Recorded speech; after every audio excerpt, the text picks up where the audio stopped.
So hey, haven't officially done an episode of this in a little while and had some plans cooking on a reboot side, and I think I've got a way worked out to make it work and happen, but since we're already almost to January at this point, I figured why not try launching that in the new year, but I also might as well do at least one more in the classic-ish style and call it a year, not that I don't also have other things to upload as well, but anyway.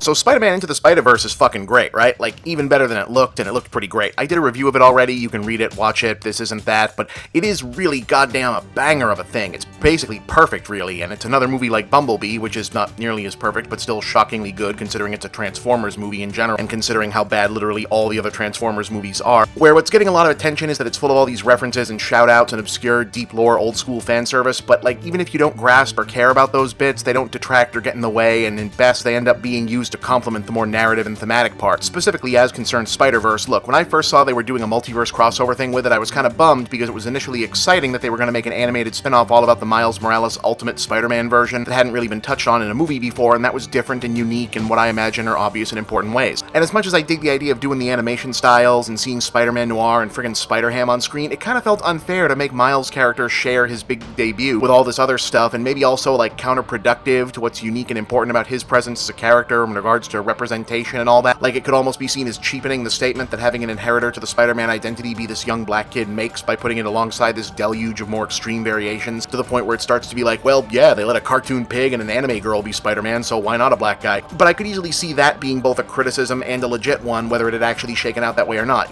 But fortunately, this is a movie made by smart people and good filmmakers, so that's not what happened. It's still very much a Miles movie, and the multiverse business is mainly there for flavor, to allow the extreme visuals to exist and reinforce the broader anyone can be a hero theme, with the 3 more outlandish Spider-Persons on hand, not only as fan service, but to hit specific emotional and thematic beats more strongly than the normal characters might have been able to. More substantively, the main cross-reality relationship, i.e. the reluctant mentor-trainee dynamic between Miles and the middle-aged screw-up version of Peter Parker's Spider-Man, serves an important secondary function in terms of telling the actual story and how the plot beats subvert the audience expectations, which is what I wanted to touch on here. Now, for context, if you haven't seen the movie, go see the movie, because it's awesome, it deserves to be seen, it's already doing fine at the box office, but it should be doing a lot better because, seriously, I'm honestly feeling like this might be the best Spider-Man movie now, which kind of means it might also just be the best superhero movie, period. It'd be a shame if this was another Mask of the Phantasm situation where one of the best versions of a property got sort of slept on just because it was a cartoon, so seriously, go see the movie, but also because the thing I'm talking about is actually a massive spoiler. It's one of the best surprises in the movie. It wasn't given away in any of the trailers or ads that I saw. In fact, as of this recording, it's actually still pretty hard to find a picture of the character I'm going to be talking about online, because I guess that gives it away. So if you haven't seen the movie, go see it, and if you have, or you're going to watch this anyway because you don't care about spoilers, fine, but please, if you share this around, don't be a dick and give it away as you're sharing the link, okay? Let people watch and decide for themselves. Seriously, please.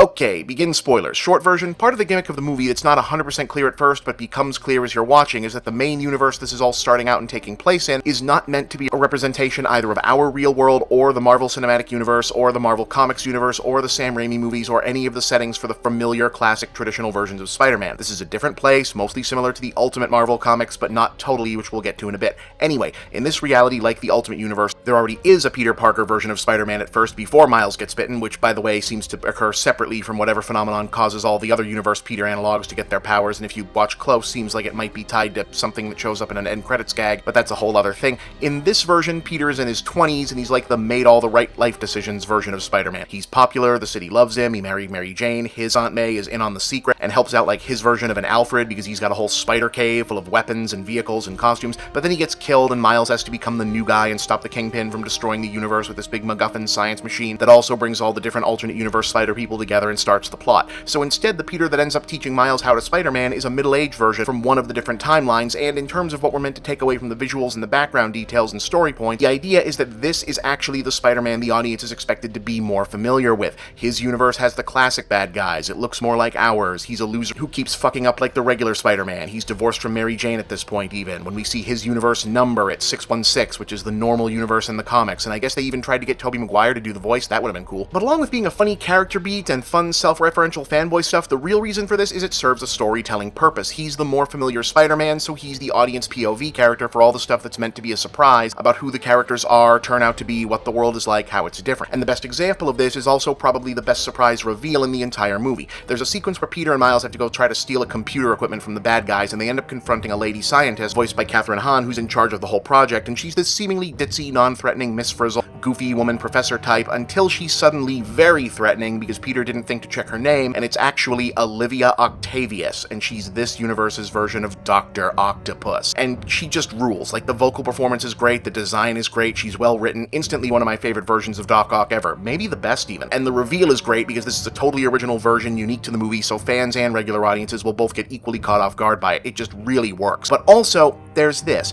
During the back and forth between her and Peter, when she first reveals who she is and he mentions the traditional Doc Ock nickname, she offhandedly notes that her enemies call her Doc Ock, but my friends call me Liv, right? Okay. So later on, there's this big fight at Aunt May's house where the villains and the various Spider-Men have their first big group battle, and Ock is the first one to show up. And when she does, the action specifically cuts to Aunt May, who grumbles, "Oh great, it's Liv." Now, first off, that's just a great example of really good, short-order storytelling on the fly. We're constantly finding out about Miles' universe, previous Spider-Man, and his history by incidental details, so this is a clue about how his supporting cast might have fit together. Were Aunt May and Liv friends at some point? Maybe they work together? Is Aunt May a scientist in this universe? That would make sense. She's right on top of the whole alternate dimension thing, and it turns out she's been sheltering the various other Spider people for a bit. Later on, it's her that makes Miles his own pair of web shooters.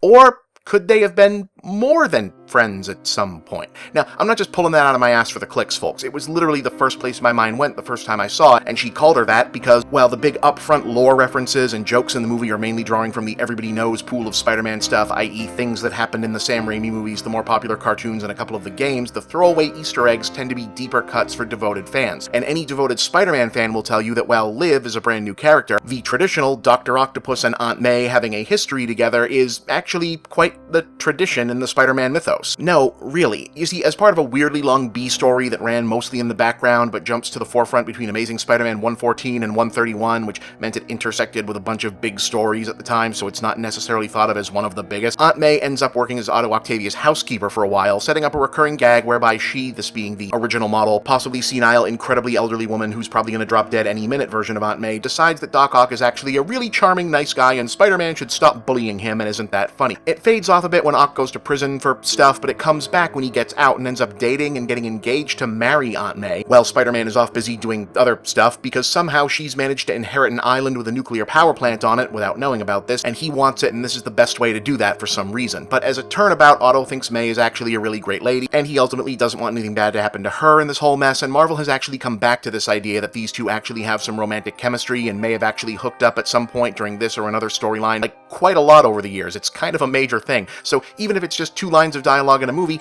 it feels a lot like something that's meant to make you go, hey, wait a minute, if you catch it at all and know the reference. The filmmakers haven't said one thing or another about it that I've seen, but then again, outside of Claire McBride at Sci-Fi Wire, I haven't seen anyone really cover this part from any angle, so feels like a strong maybe, at least, like something that someone might have tossed in to make you go, hey, think about it, what if?